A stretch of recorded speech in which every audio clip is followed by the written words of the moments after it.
एक गांव में सास बहू रहती थी। बहू का पति विदेश था। एक दिन सास ने बहू से अग्नि लाकर भोजन बनाने को कहा। बहू गांव में अग्नि लेने को गई पर किसी ने उसे अग्नि नहीं दी और कहा कि जब तक दशा माता की पूजा नहीं हो जाएगी अग्नि नहीं मिलेगी। बहू खाली हाथ घर लौट आई और सास ने कहा कि गांव में दशा माता की पूजा है, इसीलिए कोई अग्नि नहीं देता। शाम को सास अग्नि लेने को गांव में गई। तब स्त्रियों ने उससे कहा कि सवेरे बहू आई थी परंतु हमारे यहाँ दशा माता की पूजा नहीं हुई थी, इसी कारण अग्नि नहीं दे सकी। सास अग्नि लेकर घर के दरवाजे तक पहुंची ही थी कि एक व्यक्ति बछड़ा लिए आया और उसके पीछे ब्याई कलोरी गाय थी। सास ने उससे पूछा कि क्या यह गाय पहलोठी ब्याई है?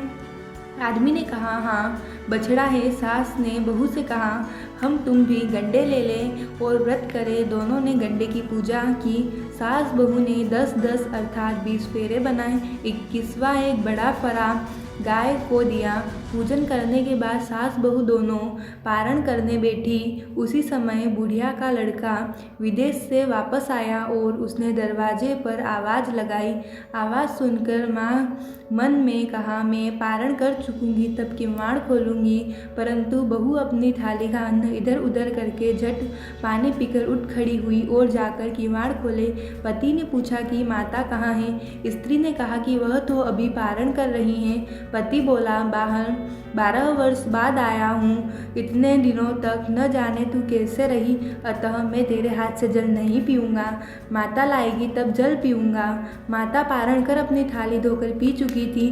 तब लड़के के पास गई। माता ने थाली परोसी। बेटा भोजन करने बैठा।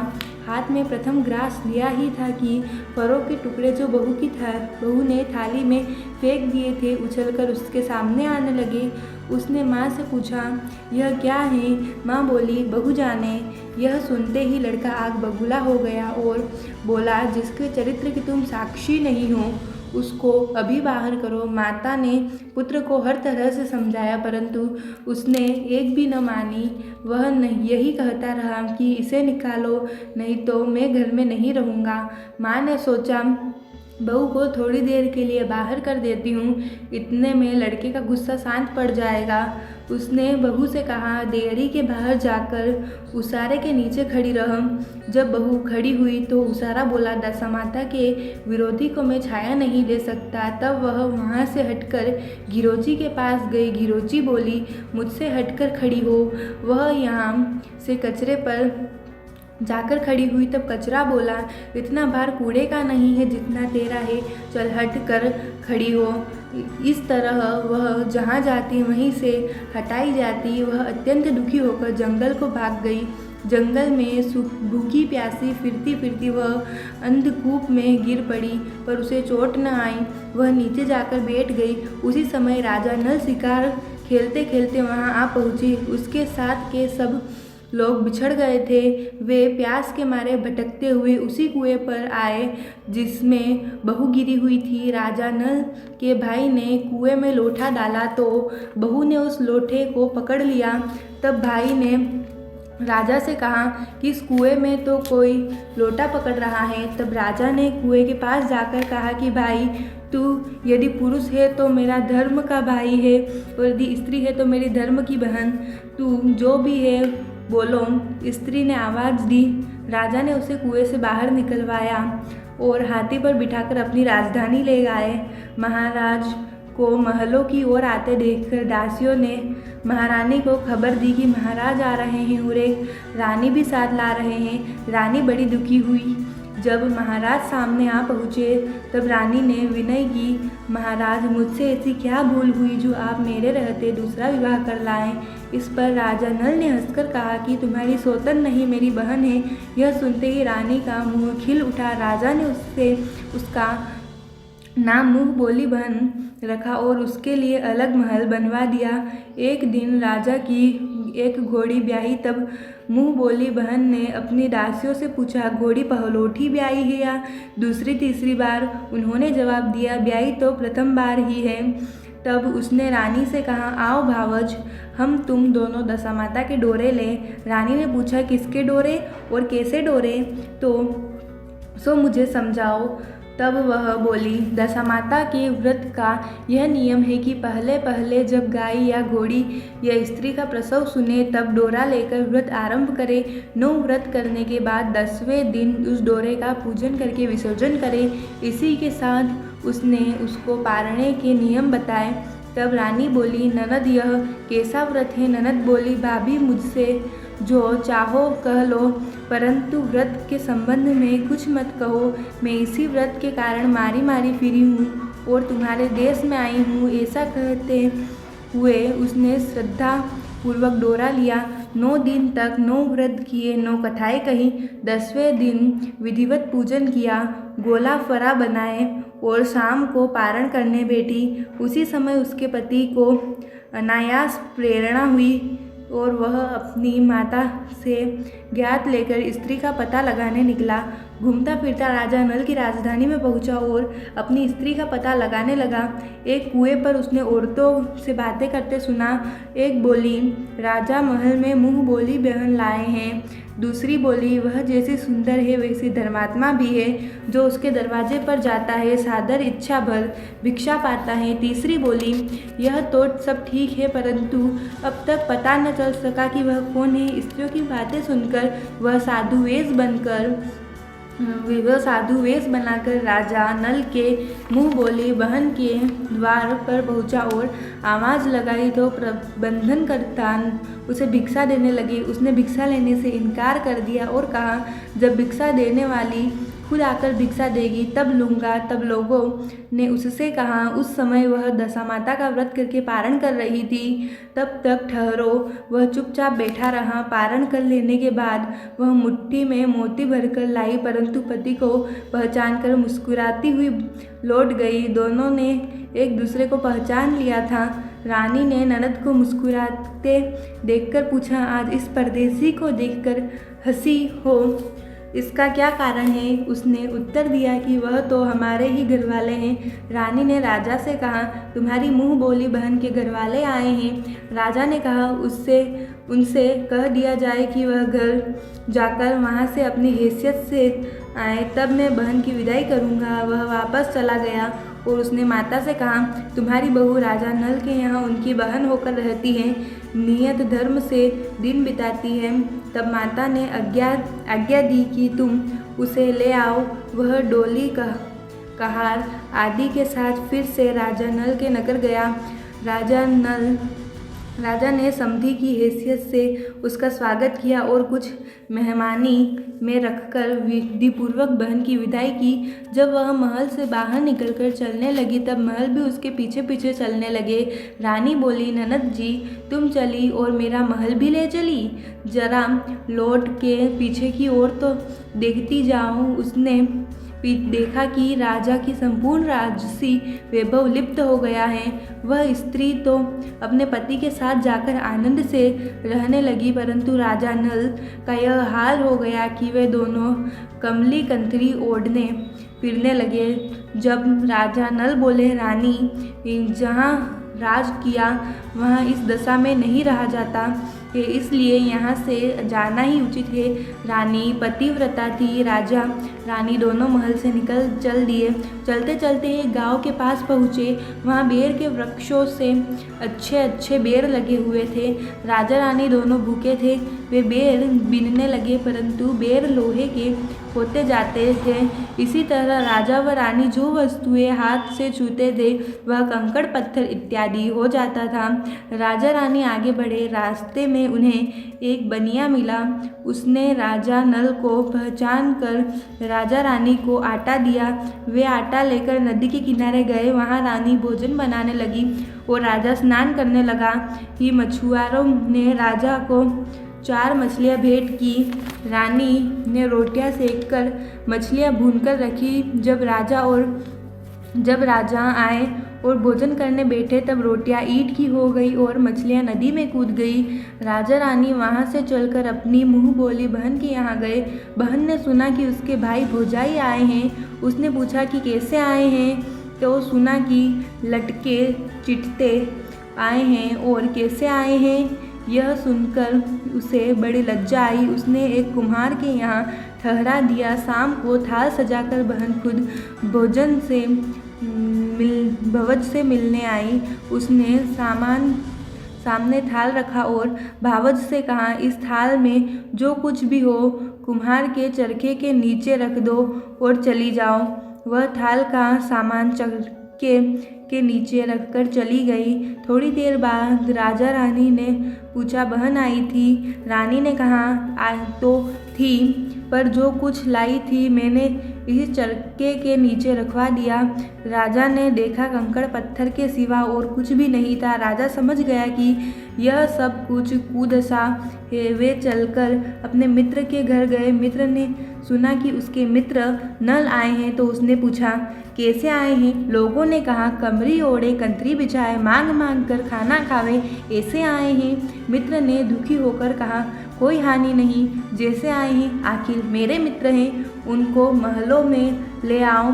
मित्र ने बड़े आदर भाव से उनका स्वागत किया, भोजन कराया और एक कमरे में उनके सोने के लिए पलंग बिछवा दिया। उस कमरे में खूंटी पर नौलखा हार टंगा हुआ था। आधी रात के समय राजा सो गए। तब रानी ने देखा कि हार वाली खूंटी के पास वाली दीवार में एक मोर का चित्र बना हुआ है। वह हार को धीरे धीरे निगल रहा है। रानी ने राजा को जाकर यह दृश्य दिखाया। तब राजा ने कहा कि यहाँ से भी चुपचाप चलना चाहिए, नहीं तो सवेरे चोरी का कलंक लगेगा। राजा रानी दोनों रात को उठकर भाग चले और अन्य राज्य में राजधानी पहुँचे। वहाँ सदा व्रत किया जाता था। राजा रानी भी गए। उस समय सदा व्रत बंद हो चुका था। वहाँ के अधिकारियों ने कहा कि यह लोग न जाने कहाँ से अभागे आए हैं, मुट्ठी मुट्ठी चने दे दो। इस प्रकार अनादर और कुवाच्य सहित दान लेना अस्वीकार करते हुए राजा रानी बोले कि ऐसी कंजूसी है तो सदा व्रत देने का नाम क्यों करते हो? इस पर दानाक्ष ने कहा, राजा को कंजूस कहते हो, इनको हवालात में बंद कर दो। इस तरह राजा रानी दोनों को कोठरी में बंद कर दिया गया। जिस कोठरी में राजा रानी कैद थे उसी के सामने से आम रास्ता था। एक मेहनती राजा की घुड़साल को पार हो उसी रास्ते से निकला करती थी। एक दिन वह बहुत देर से निकली। तब रानी ने उससे पूछा कि आज तुमने इतनी देर कहाँ लगाई? वह बोली, आज राजा की घोड़ी पहली ब्याई है। रानी ने पूछा, क्या बछेड़ा हुआ है या बछड़ी? उसने जवाब दिया, बछेड़ा हुआ है, अच्छी सातई में हुआ। तब रानी ने राजा से कहा, एक बार मैंने तुम्हारी मुँह बोली बहन के डोरे का अनादर किया था, उसी दिन से हमारी दशा बदल गई है, इसलिए आज मैं दशा रानी का डोरा लेती हूँ। राजा ने कहा, यहाँ पूजा की सामग्री कहाँ से आएगी? रानी ने कहा, वही दशा रानी सब कुछ करेगी। तब 9 तार राजा की पाग के व 1 तार अपने आंचल का लेकर रानी ने डोरा बनाया और उसी समय से व्रत ठान लिया। थोड़ी देर में राजा खुद घोड़ी का बछेरा देखने के लिए उसी रास्ते से निकला। राजा ने नल दमयंती को कोठरी में बंद देखकर पूछा, ये लोग कौन हैं और किस अपराध के कारण यहाँ बंद है? पहरेदारों ने कहा कि ये लोग भिक्षा लेने आए थे, आपको गालियाँ देते थे, इसी कारण इन लोगों को कैद कर दिया गया है। राजा ने कहा कि यह तो इनका कोई अपराध नहीं है, इनको संतुष्ट करना चाहिए, इनको अभी कैद से बाहर निकाल दो। राजा की आज्ञानुसार उसी समय नल दमयंती दोनों कोठरी से बाहर निकल गए। राजा उनके पाँव में पद्म और माथे में चंद्रमा चिन्ह देखकर पहचान गया कि ये राजा नल और दमयंती है। तब उसने विनती भाव से क्षमा प्रार्थना की और उन्हें हाथी पर बिठाकर अपने महल ले गए। कुछ दिनों बाद राजा पूरे सज-धज कर अपनी राजधानी की ओर चले। पहले वे अपने मित्र के यहाँ गए। मित्र ने राजा नल की आने की खबर सुनकर पूछा, मित्र कैसे आए हैं? लोगों ने कहा, आपकी बार वो बड़े ठाठ बाट से आए हैं। मित्र ने कहा, अच्छी बात है, आने दो, आखिर मित्र हैं। राजा रानी दोनों मित्र के महल में गए। उन्होंने उनका स्वागत करके उसी स्थान में फिर से उनका डेरा दिया जहाँ वे पहले ठहरे थे। आधी रात को उसी समय राजा सो गए थे। रानी पैर दबा रही थी। तब उसने देखा कि मोर का चित्र जो हार निगल गया था उसे उगल रहा है। रानी ने राजा को जलाकर दिखाया। राजा ने भी अपने मित्र को बुलाकर वह चित्र दिखाया और मित्र बोला कि मैंने तब तुमको चोरी लगाई थी, अब लगाता हूँ। यह सब कुदशा का कारण था। आप निश्चय रखिए, मेरे मन में कोई मेल नहीं है मित्र। मैं यहाँ से चलकर राजा मुँह बोली बहन के यहाँ गए। उसने जब सुना कि राजा भैया आए हैं तब उसने पूछा कैसे आए हैं। लोगों ने कहा जैसे राजाओं को आना चाहिए वैसे आए हैं। उसने कहा उनके महलों में आने दो। जब राजा नल का हाथी बहन के महल की ओर बढ़ा तब रानी बोली आप बहन के घर जाइए, मैं तो उसी कुम्हार के घर जा ठहरूंगी जिसके यहाँ पहले ठहरी थी। राजा ने कहा जिसके कारण इतने दुख उठाए तुम उसी से फिर झगड़ा मोल लेती हो। रानी न मानी, वह कुम्हार के यहाँ ठहरी। राजा बहन के घर गए। शाम को ननद भावज के लिए थाल लगाकर लाई और भावज के सामने रख दिया। तब भावज सोने चांदी के गहने उतार उतार कर रखने लगी और कहने लगी खाओ रे मेरे सोने रुपए के गहने खाओ, हम नंगे भूखे क्या खाएंगे। यह देखकर ननद बोली मुझसे तो जो कुछ हो सका सो तब भी लाई थी और अब भी लाई हूँ। सचमुच चक्का उठाकर देखा तो उसके नीचे मणिक का ढेर लगा था। रानी देखकर स्तब्ध हो गई। वह बोली ननद तुम्हारा कोई दोष नहीं है, यह सब मेरी कुदशा का ही कारण था। रानी ने ननद का लाया हुआ सब सामान वह कुछ अपनी तरफ से भी दे दिया, परंतु पूजा का न्योता न दिया। वहाँ से आगे चले, नदी के तट तक पहुँचे, वहीं पड़ाव पड़ गया। राजा का रसोड़ा चेताया गया। जब भोजन तैयार हो गया, राजा भोजन करने बैठे। उस समय वे रोटियां जो ईंटें हो गई थी फिर से रोटियां हो गई। तब राजा ने पूछा कि यह सब क्या कौतुक है। रानी बोली कि ये वही रोटियां हैं जो उस दिन अपने काम में न आई थी। मैं यदि आपसे कहती कि ये रोटियां ईंट हो गई तो आप न मानते। अब वहाँ से सेना सहित राजा व रानी आगे बढ़े। जब राजा नल की फौज अपनी राजधानी तक पहुँची तब सबको अपने राजा को पहचान कर बड़ा आनंद हुआ। वे महलों में ले चले। राजा रानी ने महलों में प्रवेश करके तुरंत ही दशा माता की पूजा का प्रबंध किया और सौभाग्यवती स्त्रियों को आमंत्रित किया। भोग के लिए 100 तरह के पकवान बनाए गए।